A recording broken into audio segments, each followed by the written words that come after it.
En agosto de 2011, un futbolista mexicano de 22 años le anotó 2 goles al Barcelona de Pep Guardiola. El primero fue un disparo violento desde fuera del área que se incrustó en la escuadra sin que el arquero pudiera reaccionar. El segundo, una chilena ejecutada con una precisión que parecía imposible desde el ángulo en que recibió el centro. Esa noche, media Europa preguntó lo mismo: ¿quién es este tipo y por qué no juega en nuestras ligas? La respuesta estaba en Guadalajara, en un empresario llamado Jorge Vergara, que había rechazado ofertas europeas 3 años antes, en una promesa vacía sobre títulos que nunca llegaron, y en una cultura futbolística que confunde retener talento con desarrollarlo. Marco Fabián tenía 19 años cuando el Stuttgart de Alemania lo quiso por primera vez. Tenía 22 cuando volvieron a buscarlo después de esos goles contra el Barcelona. Y tenía 26 cuando finalmente cruzó el Atlántico. 7 años de diferencia entre la primera oferta y el primer contrato europeo. 7 años que separaron al jugador que pudo dominar una liga de élite del que llegó a sobrevivir en ella con las rodillas ya gastadas y una hernia de disco esperando para destruir lo que quedaba. Esta no es únicamente la historia de un futbolista conocido por sus golazos virales. Es el relato de un sistema que convence a sus mejores prospectos de quedarse, les paga bien por hacerlo, los mantiene cómodos en una competencia sin exigencia real, y después se lamenta cuando la selección mexicana fracasa en cada mundial. Si este tipo de análisis sobre el negocio real del fútbol te interesa, ya sabes qué hacer. Quédate hasta el final, deja tu opinión en los comentarios sobre el caso Fabián, y vamos a desmenuzar cada decisión que definió esta carrera. Porque el problema nunca fue el talento. El problema fue todo lo que rodeó a ese talento. Marco Fabián de la Mora nació el 21 de julio de 1989 en Guadalajara, aunque su infancia transcurrió lejos de la perla tapatía. Su padre era futbolista profesional, un delantero que pasó por varios clubes de la Liga Mexicana buscando estabilidad laboral como la buscan miles de jugadores que no llegan a ser estrellas pero que viven del deporte. Primero estuvo en el Club León, después se mudó a Puebla, y finalmente terminó en Correcaminos de Ciudad Victoria.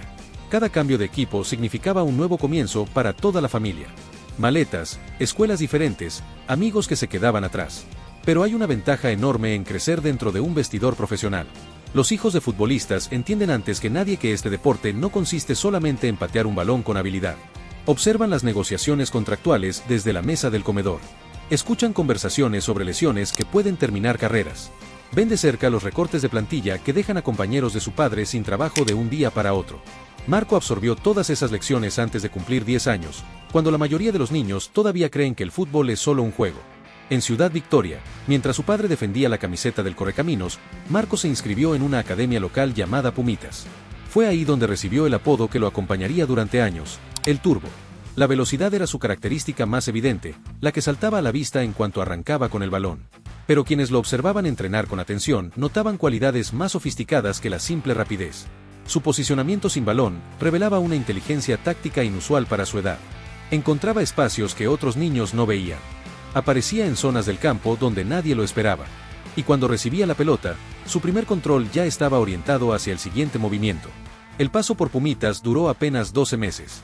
La familia regresó a Guadalajara y Marco tuvo un periodo breve en los Tecos de la Universidad Autónoma de Guadalajara, donde su padre iniciaba una nueva etapa como entrenador de categorías inferiores. 6 meses después de llegar a los Tecolotes, las Chivas del Guadalajara lo invitaron a realizar pruebas con la categoría del 88. Las visorías fueron un éxito rotundo. Marco demostró suficiente calidad como para ganarse un lugar en el club más importante de la ciudad, aunque inicialmente tuvo que competir en una generación que no era la suya porque la del 89 todavía no existía en la estructura del club. Cuando finalmente se abrió su categoría, Marco encontró su espacio natural y se convirtió en el goleador habitual de cada torneo interno.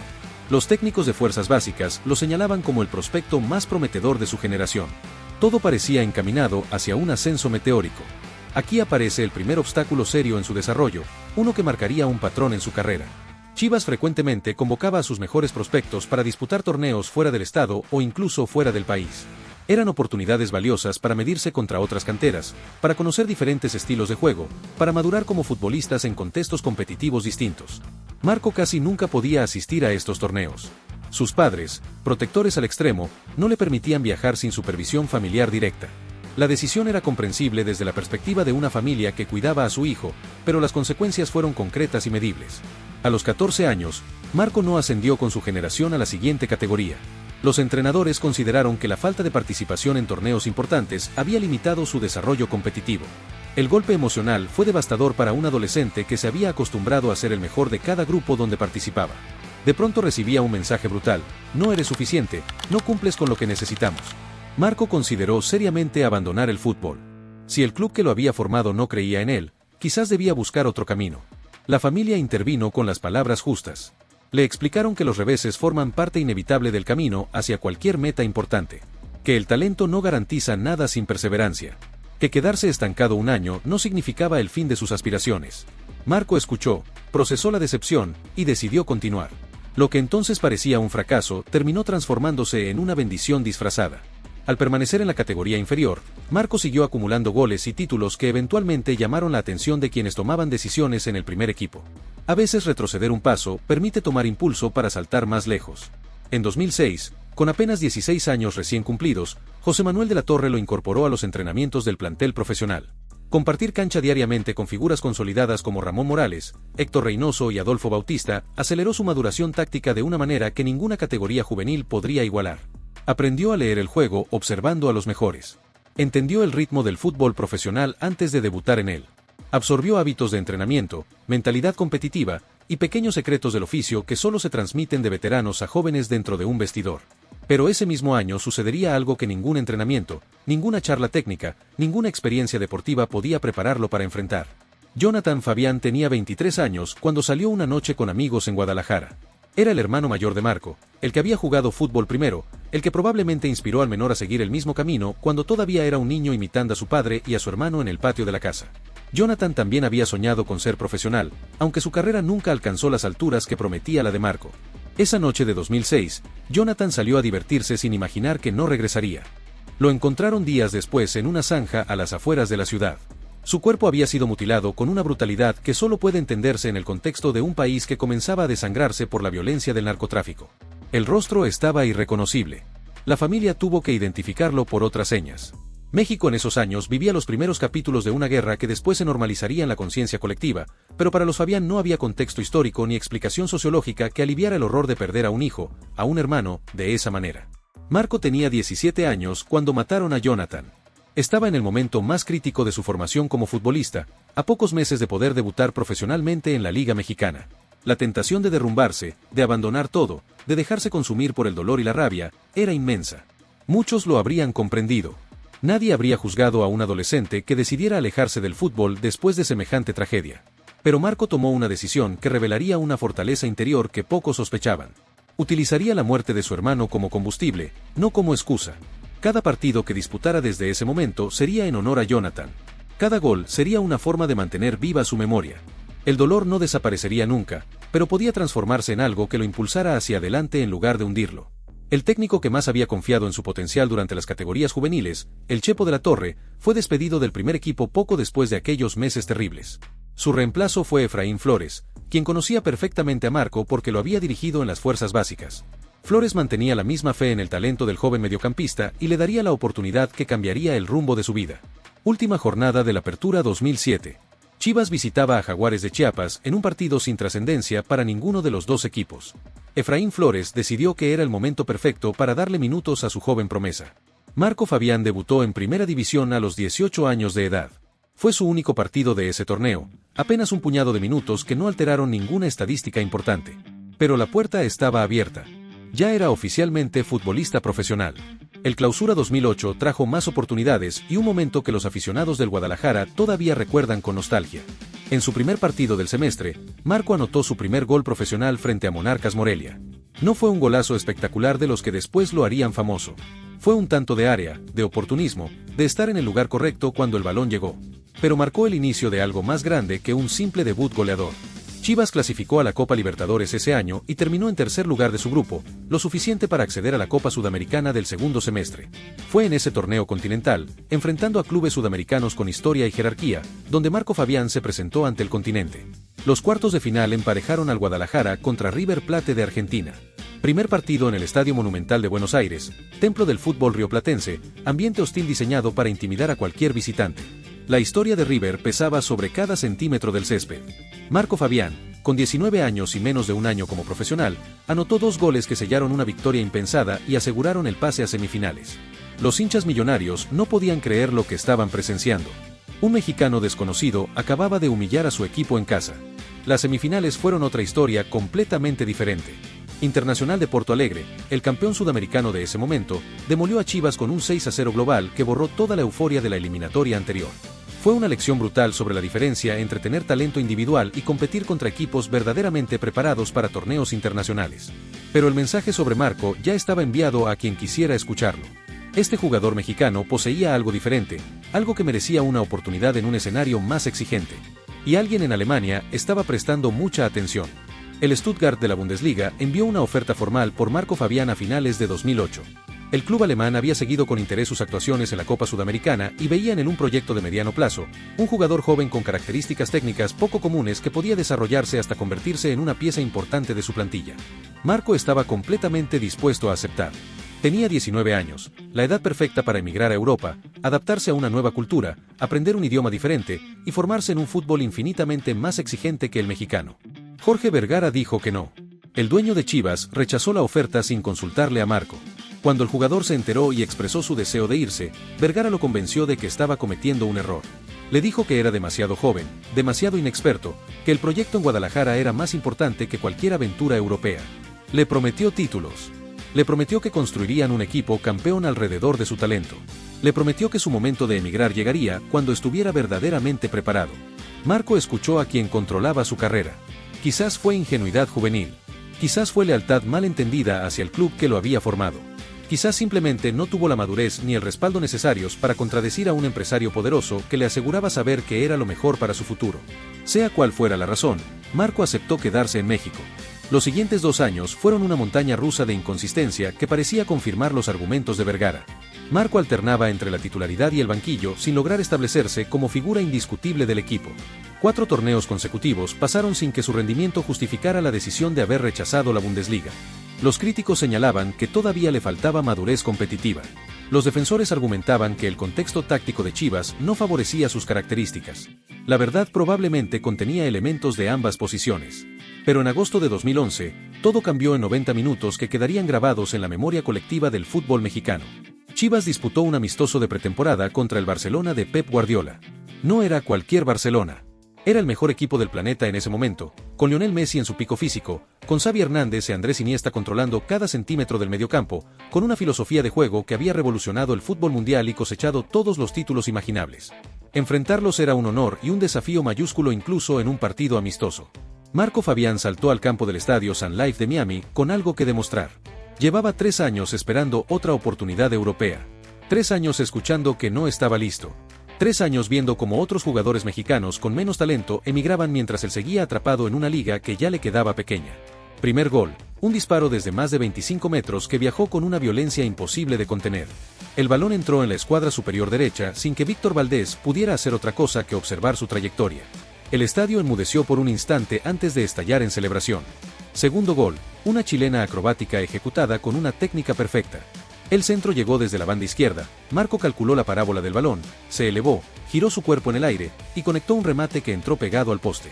Era el tipo de gol que se ve una vez cada varios años. El tipo de gol que define carreras. Esa noche, el nombre de Marco Fabián circuló en las oficinas de scouting de media Europa. Los clubes que lo habían ignorado durante 3 años de pronto, querían saber cuánto costaba. Las llamadas llegaron a las oficinas de Chivas. Stuttgart volvió a interesarse. Otros equipos alemanes se sumaron a la puja. La oportunidad de emigrar, rechazada en 2008, se presentaba nuevamente con fuerza renovada. Jorge Vergara rechazó todas las ofertas. Otra vez. La promesa era exactamente la misma que 3 años antes. Estamos construyendo algo grande, el título está cerca, tu lugar es aquí con nosotros. Marco tenía 22 años y acababa de demostrarle al mundo que podía competir contra los mejores. Vergara le pedía que esperara un poco más. Que confiara en el proyecto. Que los campeonatos llegarían pronto. Marco le creyó. Otra vez. El Apertura 2011 pareció confirmar que Vergara tenía razón por primera vez. Marco finalmente se consolidó como el referente ofensivo del equipo y cerró la fase regular con 8 goles y 3 asistencias, números excepcionales para un mediocampista ofensivo en cualquier liga.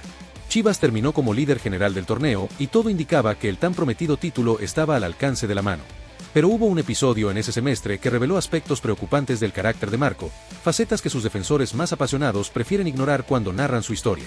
Durante un partido contra Tecos en el Estadio Jalisco, Marco anotó un hat-trick que consolidó la goleada de su equipo. En la celebración de su primer gol, realizó un gesto que indignaría al país entero. Simuló sostener un arma imaginaria, apuntó hacia un rival caído, y ejecutó los movimientos de un disparo. Era una imitación de su compañero Omar Arellano, apodado el Venado Medina, quien semanas antes había aparecido en un video viral haciendo exactamente lo mismo. El problema era el contexto nacional. México atravesaba el periodo más sangriento de su guerra contra el narcotráfico. Miles de personas morían cada mes en enfrentamientos, ejecuciones y masacres que llenaban los noticieros. Simular un asesinato en un estadio lleno, transmitido en televisión nacional, era una muestra de insensibilidad difícil de justificar. La multa económica fue de 50,000 pesos, una cantidad insignificante para un futbolista de su nivel.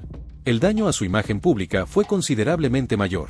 Ese liderato general de la Apertura 2011 tampoco sirvió para conquistar el título prometido.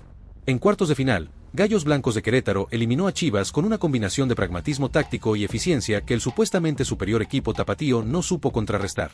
Otro torneo terminaba sin el campeonato que justificaría todas las ofertas europeas rechazadas. El Clausura 2012 fue directamente un desastre sin matices. Chivas registró el peor arranque en toda su historia centenaria. Marco acumuló problemas de salud y lesiones musculares que lo marginaron durante 6 jornadas completas. El equipo terminó hundido en la parte baja de la tabla, humillado ante su propia afición. Los títulos que Vergara prometía parecían más lejanos que nunca. En medio de ese caos deportivo, llegó una oportunidad que trascendía cualquier torneo de Liga Mexicana. La selección mexicana clasificó a los Juegos Olímpicos de Londres 2012 con una generación de futbolistas talentosos que incluía a Oribe Peralta, Giovanni Dos Santos y el propio Marco Fabián. El técnico Luis Fernando Tena lo convocó y le dio la titularidad en cada partido del torneo olímpico. Marco respondió con actuaciones que recordaban su mejor versión. En la semifinal contra Japón, anotó un gol que abrió el marcador y después ejecutó el centro perfecto desde el cual Oribe Peralta conectó un cabezazo para sentenciar el 3-1. En la final contra Brasil, el equipo favorito del torneo en su propio continente, México ganó la medalla de oro con una actuación colectiva que sorprendió al mundo entero. Marco regresó a México convertido en héroe nacional. En el aeropuerto lo esperaba su novia de entonces, la actriz Ana Brenda Contreras, una de las mujeres más famosas del país. Las cámaras captaron el reencuentro amoroso entre la estrella del fútbol y la estrella de telenovelas. Todo parecía perfecto en la vida de Marco Fabián. La realidad detrás de las cámaras era considerablemente más turbia. En menos de 7 meses de relación, Marco le fue infiel a Ana Brenda con al menos 2 mujeres diferentes según los registros de la prensa rosa mexicana. Una de esas infidelidades quedó documentada con fotografías. Lo captaron en un antro de Guadalajara, rodeado de mujeres, festejando hasta altas horas de la madrugada mientras oficialmente se encontraba lesionado recuperándose de un esguince en la rodilla derecha. Lesionado y de fiesta. El patrón se repetiría una y otra vez durante los siguientes años. Mientras la vida personal de Marco se convertía en material constante para revistas de espectáculos, Chivas continuaba su declive deportivo.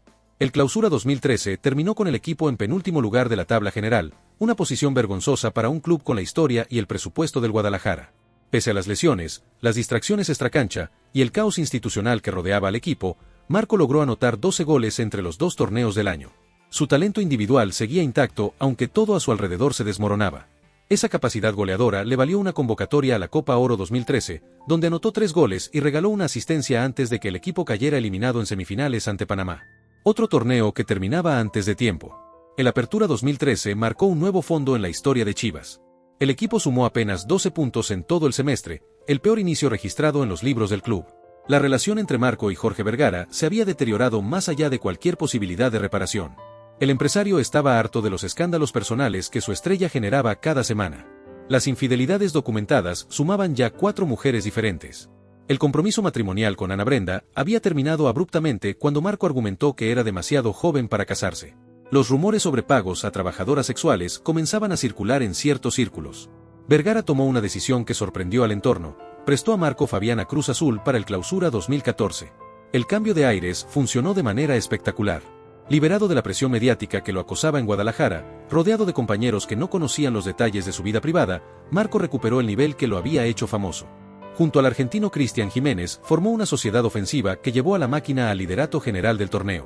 El fútbol de Marco en esos meses recordaba sus mejores noches: atrevido, vertical, capaz de resolver partidos con una jugada individual. Pero la maldición de los lideratos generales seguía persiguiéndolo. Cruz Azul cayó eliminado en cuartos de final contra León, exactamente igual que le había sucedido con Chivas 2 años antes. Marco llegaba a la cima de la fase regular solo para observar cómo sus esperanzas se derrumbaban apenas comenzaba la liguilla. La directiva celeste quedó tan impresionada con su rendimiento que inició negociaciones formales con Vergara para adquirirlo de manera permanente. Estaban dispuestos a pagar prácticamente cualquier cifra que el dueño de Chivas solicitara. Querían construir un proyecto de mediano plazo con Marco como eje creativo del equipo. Vergara rechazó cada una de las ofertas. Marco Fabián no estaba en venta. Debía regresar a Guadalajara. Los últimos 6 meses en Cruz Azul fueron intrascendentes para la carrera de Marco. Disputó apenas 40 minutos con la selección mexicana en el Mundial de Brasil 2014, donde México cayó eliminado en octavos de final contra Holanda en circunstancias polémicas. Regresó a enfrentar un torneo desastroso donde la máquina no accedió a la liguilla. El único consuelo fue conquistar la Liga de Campeones de la CONCACAF, un título menor que al menos le otorgó al equipo el pase al Mundial de Clubes, donde obtuvieron un discreto cuarto lugar. Con ese torneo continental en el bolsillo, Marco volvió a vestir la camiseta de Chivas para el Clausura 2015. El equipo enfrentaba una misión que ningún aficionado rojiblanco hubiera imaginado años antes: evitar el descenso a Segunda División. El gigante del fútbol mexicano se había convertido en un club luchando por su supervivencia en primera. Marco asumió la responsabilidad que la situación demandaba. Se echó al equipo al hombro con 4 goles y 4 asistencias que contribuyeron directamente a los puntos necesarios para alejarse de la zona de descenso. En cuartos de final de la liguilla, cuando nadie esperaba que Chivas llegara tan lejos, anotó un hat-trick contra Atlas en el clásico tapatío que se jugó en el Estadio Jalisco. El recinto estalló al ver a su equipo clasificado a semifinales después de años de ausencia. Santos Laguna terminó con el sueño en la siguiente ronda, pero algo había cambiado en el ambiente del Guadalajara. Un nuevo técnico llamado Matías Almeida llegó a mediados del torneo siguiente y encontró en Marco a un jugador dispuesto a comprometerse con un proyecto serio. El argentino exigía disciplina, sacrificio y trabajo colectivo. Marco respondió a esas demandas mejor de lo que muchos esperaban. Juntos conquistaron la Copa MX al vencer a León en la final, el primer título oficial del Guadalajara en varios años. No era el campeonato de liga que Vergara había prometido tantas veces, pero representaba el primer paso hacia una reconstrucción institucional que parecía posible bajo el liderazgo de Almeida. El empresario quiso capitalizar ese momento de optimismo. Intentó convencer a Marco de renovar su contrato con el club. Le rogó que se quedara para completar el proyecto que finalmente parecía encaminado. Pero después de 7 años de promesas incumplidas, de ofertas europeas rechazadas en su nombre, de títulos de liga que nunca llegaron, Marco Fabián tomó la decisión más importante de su carrera: no firmaría ningún nuevo contrato con Chivas. En enero de 2016, con 26 años cumplidos, Marco Fabián finalmente viajó a Alemania para explorar las opciones que el mercado europeo le ofrecía. 2 equipos de la Bundesliga mostraron interés concreto: el Schalke 04 y el Eintracht Frankfurt. Por tradición histórica, presupuesto disponible y proyección internacional, el Schalke parecía claramente la mejor opción. Pero existía una diferencia fundamental entre ambas propuestas que Marco supo identificar. En Gelsenkirchen, la directiva del Schalke había contactado a los representantes de Marco sin consultar previamente con su entrenador. Querían al mexicano por razones comerciales y de marketing más que por convicción deportiva. En Frankfurt, la situación era completamente opuesta. El técnico Armin B. había solicitado específicamente la contratación de Marco después de estudiar sus características. Lo quería como pieza funcional de su sistema táctico. Marco eligió donde realmente lo valoraban como futbolista. La adaptación a la vida en Alemania presentó desafíos que ningún entrenamiento previo podía anticipar. Su hermana vivía en Inglaterra y su padre se incorporó a trabajar con las categorías inferiores del club alemán, lo que proporcionaba cierto respaldo familiar. Pero el idioma seguía siendo una barrera infranqueable en las primeras semanas. Marco solo podía comunicarse fluidamente con el argentino David Abraham, quien funcionaba como traductor improvisado de las indicaciones tácticas que el cuerpo técnico daba en alemán. No es forma de competir en una liga de élite. No puedes entender los movimientos que tus compañeros esperan de ti si no comprendes lo que gritan durante los partidos. No puedes ejecutar las instrucciones del entrenador si necesitas que alguien te las traduzca con segundos de retraso. La situación empeoró drásticamente cuando Niko Kovac reemplazó a Armin B. como entrenador del Frankfurt. El croata tenía ideas tácticas diferentes y un estilo de comunicación que excluía por completo a quienes no dominaran el alemán. Durante semanas, Kovac ni siquiera le dirigía la palabra a Marco más allá de lo estrictamente necesario. La marginación parecía definitiva. Pero Marco hizo lo único que podía hacer en esas circunstancias: entrenar con la máxima intensidad cada día, mantenerse en la mejor forma física posible y esperar pacientemente una oportunidad que parecía cada vez más improbable. Mientras tanto, dedicaba horas extras a estudiar el idioma alemán con profesores particulares. Quería comunicarse con sus compañeros. Quería entender las indicaciones sin depender de traductores. Quería conquistar a las mujeres locales que llamaban su atención. La perseverancia rindió frutos cuando Kevin Prince Boateng sufrió una lesión que lo marginó durante varias semanas. El Frankfurt necesitaba un mediocampista ofensivo que ocupara su lugar y Marco era la única opción disponible en la plantilla. Kovac no tuvo más remedio que darle minutos. Marco aprovechó la oportunidad con la voracidad de quien sabe que puede ser la última. Su rendimiento durante esas semanas convenció al técnico croata de que el mexicano merecía un lugar en el equipo titular. Para el arranque de la temporada 2016-17, Marco Fabián se había ganado la titularidad en el Eintracht Frankfurt por méritos propios. Cerró ese año con 7 goles y 4 asistencias en la Bundesliga, números que establecieron al Frankfurt en una cómoda posición de media tabla y confirmaron que Marco podía competir al máximo nivel europeo cuando se le daba continuidad y confianza. El Borussia Dortmund comenzó a seguir su evolución con interés creciente. Uno de los clubes más importantes de Alemania, con presencia constante en la Champions League y un proyecto deportivo ambicioso, consideraba seriamente contratarlo para la siguiente temporada. Si esa transferencia se hubiera concretado, estaríamos hablando de una trayectoria completamente diferente. No se concretó. Durante la pretemporada de la siguiente campaña, Marco comenzó a sentir dolores intensos en la zona lumbar que limitaban cada movimiento. Los estudios médicos revelaron una hernia de disco que comprimía nervios cruciales y amenazaba con dejarlo prácticamente inválido si no se trataba adecuadamente. Las opciones eran dos: terapia manual conservadora durante varias semanas o intervención quirúrgica directa. Marco eligió inicialmente la vía conservadora. Durante semanas se sometió a tratamientos que no produjeron ninguna mejoría significativa. El dolor persistía. La movilidad seguía comprometida. La temporada avanzaba sin que pudiera participar. Finalmente aceptó que la cirugía era inevitable si quería continuar su carrera profesional. La operación fue técnicamente exitosa. Los médicos lograron resolver el problema estructural que causaba la compresión nerviosa. Pero la rehabilitación tomaría meses de trabajo paciente antes de que Marco pudiera volver a competir al máximo nivel. Regresó a las canchas hacia el final de la temporada 2017-18, disputando apenas 500 minutos distribuidos en 9 partidos donde anotó un solo gol. Su cuerpo ya no respondía con la misma explosividad de antes. La velocidad que le había valido el apodo del Turbo en su infancia estaba notablemente disminuida. Fue suplente en la final de la DFB Pokal que el Frankfurt conquistó contra el Bayern Múnich, pero su participación en el título fue más testimonial que determinante. Pese a las limitaciones físicas evidentes, Marco logró ser convocado para el Mundial de Rusia 2018.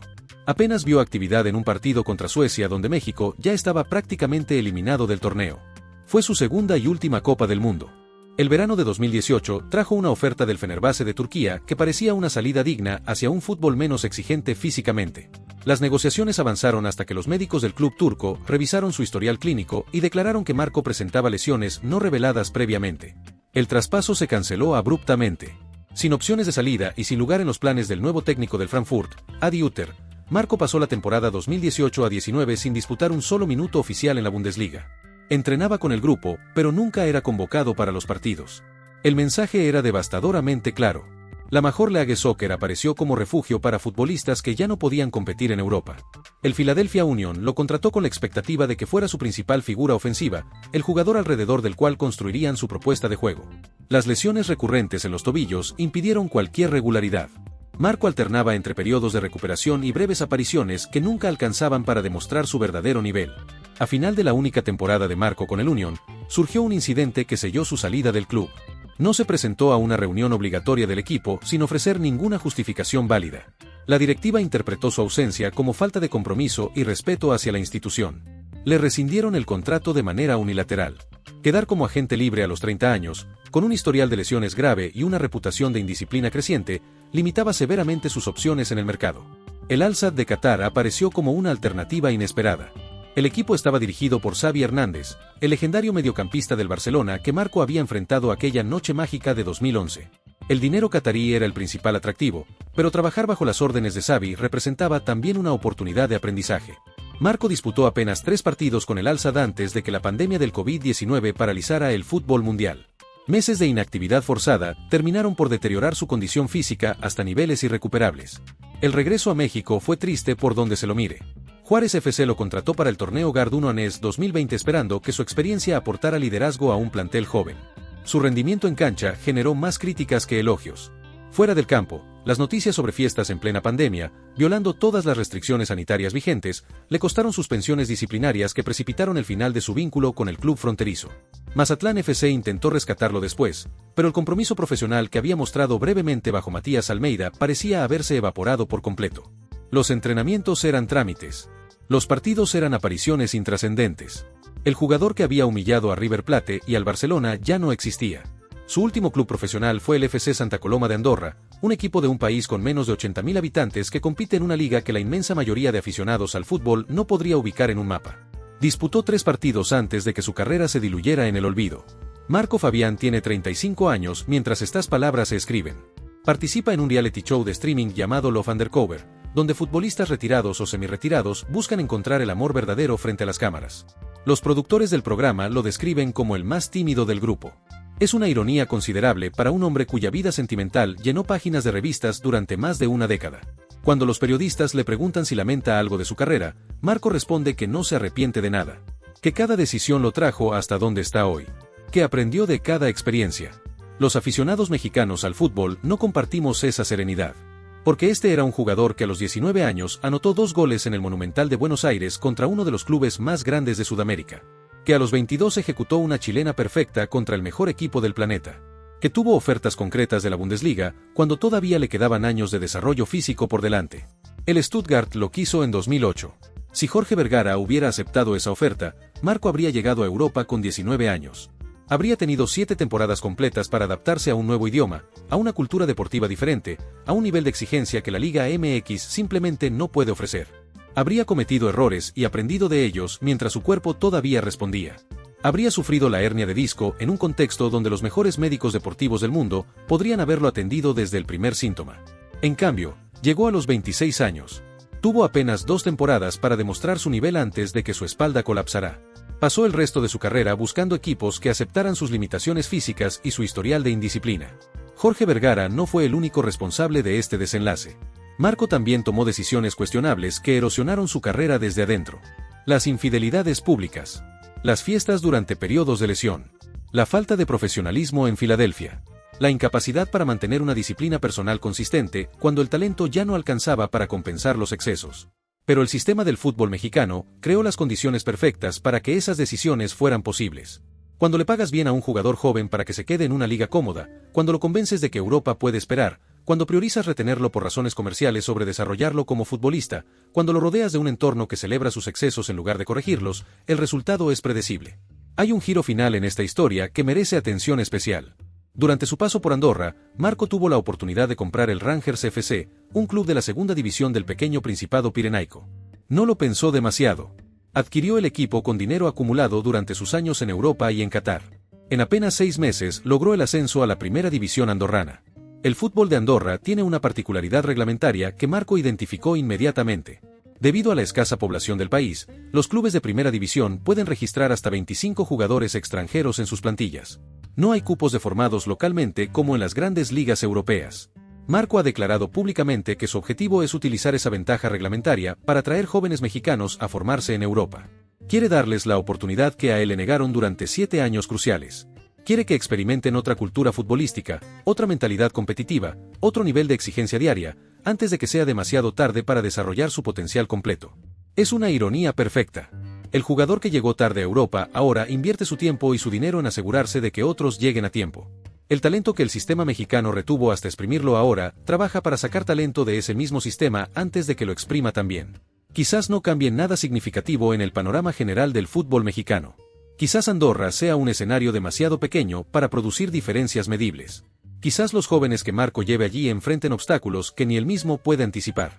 Pero hay algo genuino en el intento de un hombre que entendió, demasiado tarde, lo que su propia carrera pudo haber sido si las decisiones hubieran sido diferentes en los momentos correctos. Si llegaste hasta aquí es porque este video te gustó, y eso significa que te gustan los análisis que van más allá de los goles y las estadísticas. En este canal vas a encontrar muchos más videos como este, carreras que pudieron ser diferentes, decisiones que cambiaron todo, talentos que el mundo olvidó y otros que supieron aprovechar su momento. Marco nunca necesitó que lo protegieran. Necesitaba que lo dejaran competir donde su talento podía crecer. Cuando finalmente llegó a Europa, el tiempo ya le había cobrado una factura imposible de pagar. Si este video te gustó, si te hizo pensar, si quieres ver más contenido como este, suscríbete al canal y activa la campanita para no perderte nada. Dale like porque eso ayuda muchísimo a que más personas descubran estos videos. Y déjame en los comentarios qué tan lejos crees que habría llegado Marco si hubiera firmado con el Stuttgart a los 19 años en lugar de esperar hasta los 26. Nos vemos en el próximo video.